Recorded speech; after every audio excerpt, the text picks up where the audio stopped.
It's like asking me like I don't know, like water is wet or like why the sky is blue or something like that. Like, oh man, just one. Just try to pick one. They all have an insatiable appetite to want to get better. Floors and ceilings, and these guys, their floors are insanely high. Well, hello, folks, and how are you? As many of you know, last week was Coaches Week on the Slice on our Instagram, and I went Instagram live with a bunch of top coaches, guys who've worked with WTA players, ATP players, and just make amazing tennis content in general. And I asked them why the big three are so good. Big question, what makes them so much better than everyone else on tour? Why have they dominated for so long? So here are their answers, but before that, the Slice is now sponsored by CourtsideSports.com. We're excited about this partnership because we get to help us all out. So you can get the tennis stuff that you already get. It ships to you for free over $50. And if you use the code SLICE10, you get 10% off. We also get supported from those purchases. So it's a win-win-win. The link is below. Go there. And also go to our new website, theslicetennis.com. We got new articles like Beckett writing, how poker can help your tennis. Myself writing, will tennis ever be the same? We're going to be posting a lot more on there, so make sure you note that site. So here's the answers from top coaches on what makes the big three different. Follow them. Their links are below, and here are their answers. What I've been asking coaches is what do you think it is about those three guys that set them apart from the rest of the men's field? Like, why are they so much better than everyone? If you could sum it up. it's like asking me like I don't know, like water is wet or like why the sky is blue or something like that. Like that's a really tough question. Although I know there actually is an answer probably to both of those things. But oh, man, it's hard to explain. It's hard to explain to somebody who's not a tennis fan, like how special this era of tennis is, because it's like impossible. Any one of those three players just like dropped in any other era of the game would still be like an incredible legendary, like everybody would remember that period of time as like, whatever, the Borg era or the Sampras era or, another one of those players. To have three of them coexist in the same era, it's like, it's hard to explain to somebody how astronomical that is, to have all of them reach that level of perfection, like all at the same time. And so it's really kind of mind-blowing to think about. And frankly, I'm a little scared for the game for when the three of them retire, because you're like casual to like medium level tennis fan, I don't think understands like how fortunate and lucky we've been over the last like 10, 15 years to be able to watch these players. And when they leave, I'm frankly just a little concerned about like what's going to fill that gap of those three players, because they're so special. Like what makes them so special? I don't know, man. Like, and what's crazy is they all came from totally different like parts of the world, like different backgrounds, different developmental, approaches.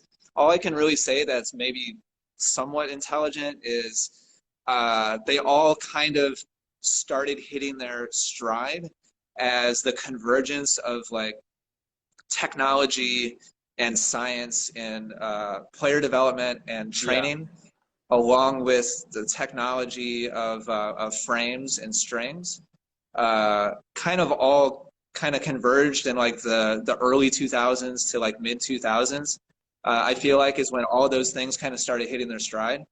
And that's right when, Rafa and Roger, Novak obviously a little bit later, but they all were kind of just coming into the fringe of like really making it professionally when all those things were really kind of hitting their stride. That's the only like, but that doesn't explain why over the last 15 years, like nobody else has been able to crack that, that shell of like the big three, and they've just been so freaking dominant. It's hard to explain to a non-tennis fan like how much they've dominated over the last 10 years. It's crazy. I mean, I think that the more I've gotten to study kind of how people are really thinking and what players are thinking about, I think those three guys see the game differently than a lot of the rest of the field. I think they understand how to play certain scoring situations better. They understand the value of kind of playing neutral offense. I mean, Djokovic, if you think about it, a lot of people I feel like would describe him as neutral or defensive kind of player. But Yeah. I mean, being neutral with Djokovic is offense for him compared to most guys. Yeah. So maybe he's not out there with the biggest forehand you've ever seen, but it's really consistently heavy and well placed, and that is a form of offense at that level where like what we're talking about, like you're not just hitting the ball past anybody. You're not Djokovic's not hitting the ball past Monfils. So it's really managing those risk scenarios, and to me, I think it's the way that they formulate their game plan and what the player feels out on the court is necessary. That's the difference. I mean, those guys rarely are overplaying. I would even just say misplaying situations, whether you say they're going for too much or playing it too safe. Yeah. I think they really find the balance perfect. I mean, I think as well you could think about, obviously, the team that they have around them is really, really the best of the best. So those things I would say is probably what separates them the biggest, in my opinion. That's maybe not just saying, they stayed injury free and they're so fit and, things like that. I mean, they're all legends in their own right. But I think they really do see the game differently than the rest of us. Without question, all three of them are exceptionally talented. Yeah. But I think that there's nothing special about the talent that three of them possess. I think all three of them, the reason for their success, if you look at it, they all have an insatiable appetite to want to get better. Right. And every so often you've seen there's a lot of talented players on the tour. We all know who they are, but the question now is what is different about those three guys compared to everybody else? It's really simple. You will understand how strong a person's why is when they've achieved some measure of financial success. Yeah, true. Okay? Yeah. Because if you look at Federer at his age and what he's doing, Federer could have stopped chasing after the ball a long time ago. Novak, financially, same thing. He, I think, eclipsed Roger in terms of total prize money earned. And he's still running all the way to the signboards to hit open stance backends. Yeah. He's still 5-set matches, 5 hours in. He's still mentally committed. He's still dialed in. And even after all of that, he goes on the practice court. He's still looking for ways to get better. And this is a guy who already has that much financial success. Yeah. He's still running after the ball against you who has not even come close. You're in trouble. Yeah. So it really comes down to the mindset. Like, these guys are just dogged when it comes to the competitive mindset. That's where they excel over everyone else, because you see it. A young player gets on the tour, wins a couple of tournaments, makes some money, $5 million here, whatever. I get a Rolex watch or I get a nice car. I can provide for my family. Life is all good. Yeah. No, you see that a lot. It's just the mindset. It's just the mentality and the application of that mindset that separates those three guys from everyone else. To me, that's it.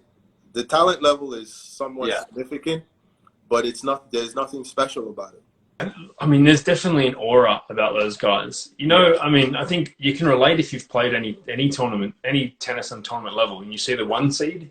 And in any tournament in the world, that guy's the one seed.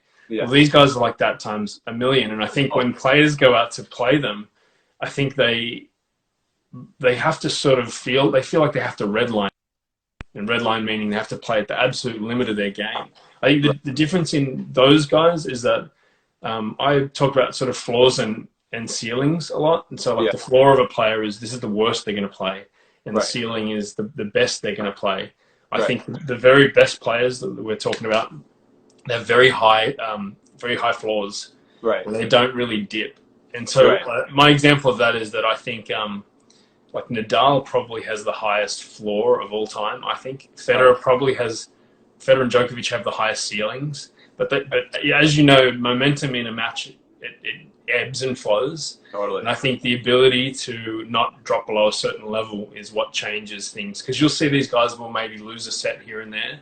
Yeah. But the other guy has redlined. He's at his ceiling. Right. And he's still being very competitive with the Djokovic or a Federer. So those guys just know if they can keep the pressure on, that guy will drop, and his floor is a lot lower than theirs. So in my head, that's how I sort of think about the top guys and their floors and ceilings and their ability to sort of maintain a worse minimum. And I think that goes back to something I was speaking with Paul Anacone with. He was talking about working on players when things aren't going well, and that's the biggest difference. I mean, you look at these guys going into Djokovic, Federer, and Nadal getting into semi-finals and basically never quarterfinals, semi-finals every slam.